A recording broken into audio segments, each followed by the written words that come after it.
Muli namang binigyan din ng palasyo na kumikilos ang gobyerno para maibsan ang epekto ng gulo sa Middle East. At live mula sa Malacanang, may Express report si Maricel Halili. Maricel, may mga bagong measures ba na binanggit ang palasyo? Ruth, pinupursige ngayon ng Malacanang na magkaroon ng high-level dialogue sa pagitan ng Pilipinas at ng Iran nang sa gayon ay matiyak na makakadaan ng ligtas sa mga Philippine-bound vessels o yung mga barkong papunta sa Pilipinas sa Strait of Hormuz. Sabi ni Palace Press Officer Claire Castro, isinagawa na ang pulong ng Crisis Management Committee kahapon na tinatawag nilang Uplift o Unified Package for Livelihood, Industry, Food and Transportation. Dito raw ipinag-utos si Pangulong Bongbong Marcos sa Department of Foreign Affairs na makipag-ugnayan sa Iran.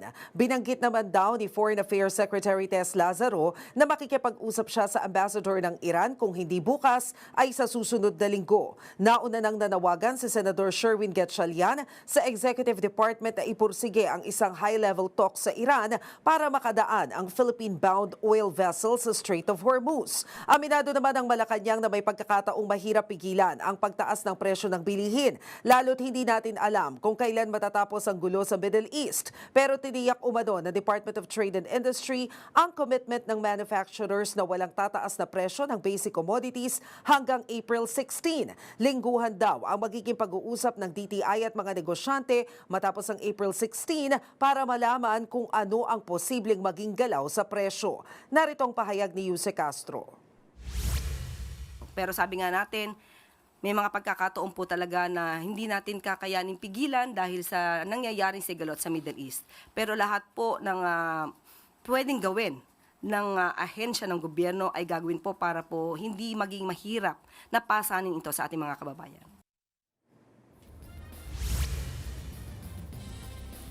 Hindi na rin daw nagulat ang Malacanang kung sumadsad ang piso sa pinakamababang level. Sabi ni Yuse Castro, hindi nais ng Pangulo na magkaroon ng gulo sa Middle East. Pero hindi maiiwasang humina ang piso kontra dolyar dahil sa nangyayaring geopolitical tension. Ruth, ngayong Holy Week, inaasahan na pupunta naman si Pangulong Bongbong Marcos sa Ilocos Norte para doon muna siya mamalagi pansamantala kasama ang kanyang pamilya. Pero sinabi naman ni Palace Press Officer Yuse Castro na hindi ibig sabihin ito na hindi na rin magtatrabaho ang Pangulo dahil patuloy naman daw siya sa kanyang ginagawang monitoring at pagbibigay ng direktiba sa iba't ibang ahensya ng pamahalaan. Kanina inilabas na rin yung isang memorandum circular na nagdedeklara na bukas, Holy Wednesday, half day po. Walang pasok ang mga government employees mula alas 12 ng tanghali. Pero sa umaga, mula alas 8 ng umaga hanggang alas 12 ng tanghali, pwede silang mag-work from home. Ruth? Mase, gusto ko na rin tanungin, baka may reaksyon ng palasyo doon sa video message ni Senator Amy Marcos kasi di ba sinabi niya humingi siya ng tawad doon sa kanilang ama na sinubukan naman daw niyang bantayan ng Pangulo, ang kanyang kapatid, pero hindi niya raw yan kinaya. Oo nga, Ruth, kanina bumuelta ang Malacanang dyan sa naging video message ni Senator Amy Marcos. Ang paliwanag dyan ni Yuse Claire Castro, malinaw na alam din naman ni Pangulong Bongbong Marcos kung ano yung mga nangyayari sa paligid niya pero ni minsan hindi raw siya nanira ng sarili niyang kapatid. Pakinggan natin yung pahayag ni Yuse Castro. Unang-una po, ang Pangulo, hindi po ito nagbumura. Hindi ito nagme-meltdown, lalo na sa publiko, at hindi po ito nagbabanta sa buhay ni numan.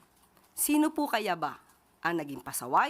Sino po kaya ang dapat na binantayan? Ang paghingi ng patawad, yung pang hindi pagbabantay sa kanyang kapatid, o ang paninira ng kapatid sa publiko.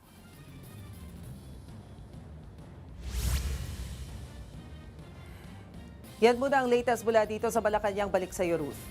Yan po ang ulat ni Maricel Halili live mula sa Malacanang. Mga kapatid, Ruth Cabalco, para sa mabilis na pasada ng mga balitang dapat niyong malaman, mag-follow at mag-subscribe sa social media pages ng News 5.